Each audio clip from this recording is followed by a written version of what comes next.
Right, and we have some breaking news that's coming in on Major Aditya front. Keep in mind, from the Shopian firing incident, we have Aditya Rajkol joining us with some latest updates on that front. Aditya, talk to us. Right, Aditya is just about joining us. Keep in mind, Major Aditya's father has filed a plea in the Supreme Court asking for the FIR lodged by the Jammu and Kashmir state government against Major Aditya to be quashed. And now army veterans have come out in support of Major Aditya. They're holding a rally in Mumbai. In fact, Hero's father is leading. We have veterans holding a rally in Mumbai. And attempt to murder for carrying out their duty, then it has got serious implications for the rest of the country. If today we are safe in our homes against all the terrorists from Pakistan, etc., it's only and only because of these people. They leave their families back home, they go to the border, and then they defend the nation. But if these people are going to be left alone, then it's a matter of shame for the entire country. That's why, in my capacity as a citizen, as an Indian, and other friends who are here, we have come to express our solidarity with our friends here. And what is more disconcerting is that Mehbooba Mufti, the Chief Minister, she has made a statement that she filed the FIR only after speaking to Nirmala Sitharaman, the Defence Minister. And today it is the 12th day.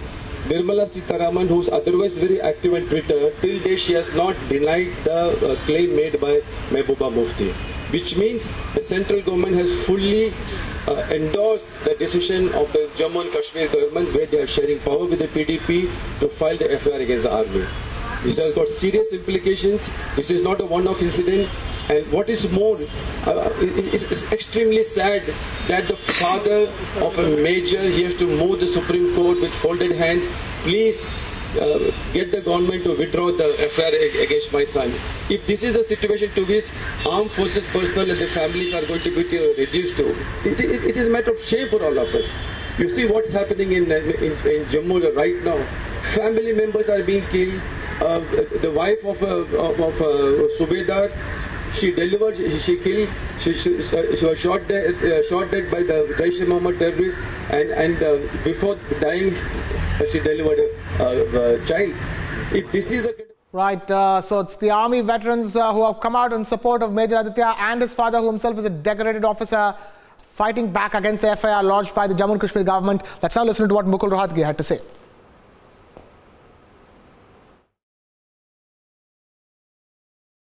We will put forth our case before the Supreme Court that if FIRs are filed by the government, state government, against a serving army officer who was only discharging his duties in the line of his activity, whatever he was doing, and if these kind of things happen, what will be the morale of the armed forces? The officers doing lawful duties, if they are to be targeted in this fashion, the army will not be able to work.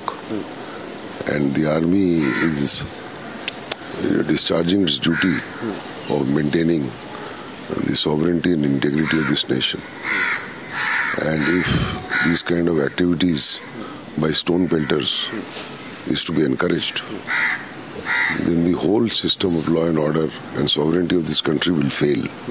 That's what we'll put. So this is a big question, as you also pointed out very rightly, that this is regarding the morale of the army. And on the very same time, it is also said that this was a self-defense. What could be done in that case then? Obviously, it was self-defense. The major tried to disperse the mob. One JCO was caught and was being lynched to death. The mob was not dispersing. Went on with stone pelting, the JCO would have died. Therefore, they had to fire. And therefore, this is actually in the line of duty. And the Armed Forces Special Powers Act contemplates such a situation and grants immunity. That's what we'll do. So one last, the state government, then J&K government, Mehbooba Mufti government is complaining against the same.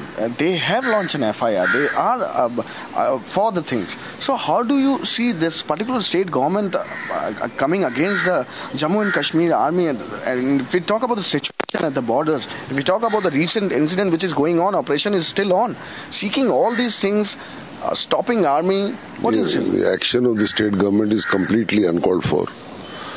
The state government should be helping the army rather than putting these kind of impediments. And I don't think it is appropriate for any state government which acts with responsibility to do these kind of things. It was absolutely wrong on the part of the local police officer to include the name of the army major in the FIR. Technically also, he is not competent to do that because AFSAPA is in place. He cannot do that. Even otherwise, it was a wrong decision of the police official there. We have conveyed it to the senior police officers and we have asked them to look for a legal remedy to this. Deputy Chief Minister in the state, sir. You have a Deputy Chief Minister in the state. If the Chief Minister was not listening, even if we take that for a point, you have a Deputy Chief Minister. You would have gone down and make it sure that it doesn't happen. The Deputy Chief Minister in our party has categorically stated that the decision of the local official was wrong. There is a legal remedy to be found for that, which will be done. In any case, army there is secured by AFSAPA. No further thing will happen. Right, and we have Republic TV's Nalini joining us on the phone line for the latest. Nalini, it's an important case at the Supreme Court. Absolutely, Krishna. In fact, the matter is about to come up in about an hour or so. And Lieutenant Colonel Karamveer Singh is inside the Supreme Court, waiting for the matter for a hearing to begin. And there are very crucial questions today up before the Chief Justice of India on this entire issue. There are in total 2 petitions that have been filed on the incident that had occurred in Shopian. One by, of course, Lieutenant Colonel Karamveer Singh himself, and another PIL has been filed within the same regard by a lawyer, Vineet Dhanda, to actually asking the Jammu and Kashmir government to actually take action against the stone peddlers who were involved in this incident. So that's likely to come up shortly, along with Lieutenant Colonel Karamveer Singh's petition before the Chief Justice's court. A 3-judge bench is going to be hearing this. A large crowd gathered outside court number 1 waiting for this case to come up. And of course, very crucial day, not only for Major Aditya, but for all the Indian Army soldiers who are awaiting this hearing to actually happen. Right, Nalini Sharma there with the latest update on that front. The case set to come up for hearing today in about an hour or so. That's the latest. And with that, it's time for a short breather over here. We have lots more that we're tracking on the other side in a matter of minutes. Don't go anywhere.